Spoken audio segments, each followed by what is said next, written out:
अस्सलाम वालेकुम, this is नूर। आज के इस व्लॉग में हम सबसे पहले बात कर लेते हैं कि chief justice of Pakistan Yahya Afridi ने एक जुमला बोला है। तो इसको देखते हुए हम इसका थोड़ा सा एनालिसिस करते हैं कि चीफ जस्टिस साहब कितने सच्चे हैं और वो कितने हकीकत के ऊपर मबनी बातें करते हैं। तो चीफ जस्टिस साहब ने कहा, यहिया अफरीदी ने, कि इंसाफ आईनी ज़िम्मेदारी नहीं बल्कि इखलाकी ज़िम्मेदारी है। यानी इंसाफ फराहम करना इखलाकी ज़िम्मेदारी बनती है। तो मेरे ख्याल में अगर चीफ जस्टिस साहब में अगर थोड़ा सा भी इखलाकी ज़िम्मेदारी होती तो आज वो चीफ जस्टिस ऑफ पाकिस्तान नहीं होते, बल्कि इस सीट के ऊपर मंसूर इरशाद साहब चीफ जस्टिस ऑफ पाकिस्तान होते हैं।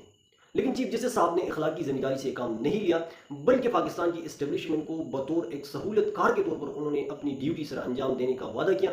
और यही वजह है कि 26वीं आईनी आज न सिर्फ इस मुल्क के ऊपर नाफिज हैं, बल्कि पाकिस्तान के इस्टेब्लिशमेंट और मौजूदा हुकूमत जिस तरह का इस अदालती निज़ाम से फैसले मनवाना या देना चाहते हैं तो आसानी के साथ दे सकते हैं। अगर चीफ जस्टिस साहब की इस बात को आप अवामी सर्वे करा के देख लें तो मेरे ख्याल में 95% लोग ये कहेंगे कि चीफ जस्टिस ऑफ पाकिस्तान जो है झूठ का सहारा लेते हैं और सच्चाई के ऊपर ये बात मबनी नहीं है।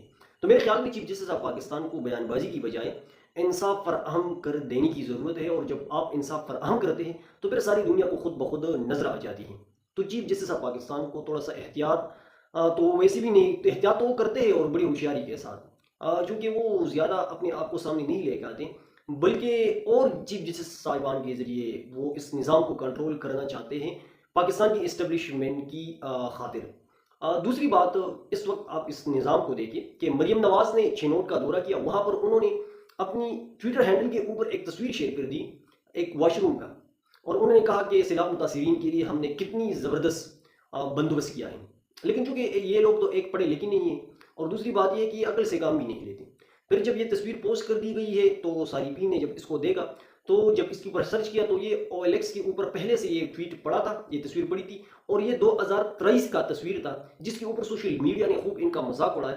और दिलचस्प बात यह है कि बाज़ लोगों ने ये कहा कि जिस तरह ये वज़ीर आला जो है पम 47 का है, इसी तरह ये वॉशरूम भी पम 47 का है। तो इस वक्त इनकी संजीदगी का अंदाज़ा का आलम आप ये लगा सकते हैं कि अमली काम करने के बजाय ये कुछ ना कुछ बस इस तरह शेयर कर देते हैं ताकि हम लोगों की नज़र में मोतबर बने और लोगों की नज़र में हम जो है अच्छे बने। लेकिन आपको अच्छा बनाने के लिए झूठ का सहारा नहीं लेना चाहिए। जब आप कुछ ना कुछ करते हैं तो फिर लोगों के सामने खुद ब खुद आपकी कारकर्दगी सामने आ जाती है। लेकिन बदकिस्मती से है ये लोग इस तरफ नहीं सोचते। इसके अलावा जो दूसरा बड़ा डेवलपमेंट है वो ये है कि आज जस्टिस अतर मिनुल्लाह ने सिंध बार से यानी कराची बार से एक तकरीब से खिताब किया। वहाँ पर उन्होंने बहुत ही इंटेलिजेंट बातें की, बहुत अच्छी बातें की। और इस वक्त मेरे ख्याल में मुल्क जिस कानून और आईनी बहरान का शिकार है, इसके ऊपर उन्होंने रोशनी डाली। और सबसे अच्छी बात उन्होंने ये कही कि जब मैं अपने फैसलों में मैं लिख चुका हूँ कि मुनीर मलिक मेरे सामने कई बार यानी कह चुके हैं कि इस वक्त मुल्क में हाइब्रिड निज़ाम नाफिज है। तो वो कहते हैं कि इसका मतलब ये है कि पाकिस्तान में आमरीत है, पाकिस्तान में जमहूरियत नहीं है, पाकिस्तान में जो है आइन की हुक्मरानी नहीं है बल्कि आमरीत है। हाइब्रिड निज़ाम का मतलब ये है कि पाकिस्तान में जमहूरियत नाम की कोई चीज़ नहीं है। अगर आपको ये सामने जो कुछ भी नज़र आता है ये सिर्फ आंखों का धोखा है, और इसके ज़रिए ये लोग उन्होंने माशाल्लाह और अमरीत की एक नई शक्ल मेरे ख्याल में इन लोगों ने मुतारिफ करा दी है। इसके साथ साथ फिर उन्होंने ये भी कहा है, जो मेरे ख्याल में बहुत सारे लोगों को इसका पता नहीं था, कि पाकिस्तान बनने के बाद ही पाकिस्तान तोड़ने की बुनियाद रख दी गई।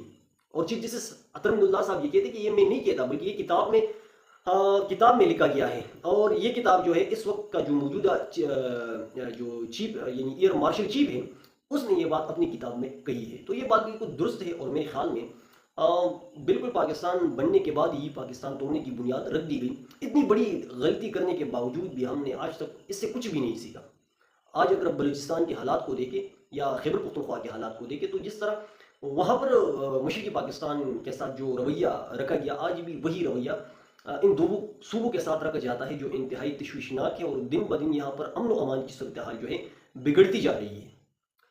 तो ये थी अतर मिनुल्लाह साहब की चंद बातें। इसके अलावा जो एक और डेवलपमेंट है वो ये है कि अलीमा खान के बेटे शाहरेज़ खान और शेर शाह दोनों को जो है रिहाई मिल गई ज़मानत के ऊपर, और दोनों को लगभग जेल से इनको रिहा कर दिया गया। तो अलीमा खान ने इस मौके पर यह कहा कि इस वक्त हमारा जो सारा फोकस होगा वो इमरान खान का जो अलकादर ट्रस्ट का जो केस है वहाँ पर ज़मानत लेने का, हमारा सारा फोकस अब वहाँ पर होगा। लेकिन वहाँ पर जो डोगर साहब है वो पाकिस्तान की इस्टेब्लिशमेंट के हक में ज़्यादा और इमरान खान की मुखालिफत में ज़्यादा कहते हैं, क्योंकि बहुत महीने हो गए कि चीफ जस्टिस डोगर साहब जो है इस्लामाबाद हाई कोर्ट का, जो 26वीं आईनी की तरमीम के जरिए इसको यहाँ पर लाया गया इस हाई कोर्ट को कंट्रोल करने के लिए, तो वो अभी तक यहाँ पर विराजमान है। और इसका बुनियादी मकसद इमरान खान को इंसाफ फराहम करना नहीं, बल्कि इमरान को मजीद मुश्किलात में डालना है। तो इमरान खान की बहन ने कहा कि अब हमारी सारी फोकस इस केस के ऊपर होगी, और ये वाहिद ही एक ऐसा केस है जिसमें इमरान खान गिरफ्तार है। तो इस वक्त पाकिस्तान में यही सिचुएशन है कि हर तरफ आपको नाइंसाफ़ी, झूठ के ऊपर मबनी ये बातें आपको सुनने के मिलेंगे। तो आप पाकिस्तान की अच्छी उम्मीद या अच्छी जो है ना एक अच्छी मुस्तकबिल के बारे में आप क्या सोच सकते हैं, या आप किसी और को क्या दावत दे सकते हैं? बल्कि आजकल तो अफगान मुहाजिरीन जब मैं देखता हूँ तो बड़ी खुशी के साथ इस मुल्क से जा रहे हैं। हालांकि चलो पाकिस्तानी हुकूमत की भी पाकिस्तानी हुकूमत का भी इसके ऊपर जोर है कि वो चले जाए, लेकिन अब पाकिस्तान की हालत इतनी बदतर हो चुकी है कि लोग यहाँ पर खुद भी रहना नहीं पसंद करते, बल्कि खुद वो चले जाते हैं। तो इस वक्त मुल्क की ये हालत है। तो इंशाल्लाह नेक्स्ट आने वाली वीडियो में आप लोगों के साथ एक नई टॉपिक के साथ फिर हाजिर होंगे। उस वक्त तक अपनी दुआओं में याद रखिए। आज के लिए इतने काफ़ी।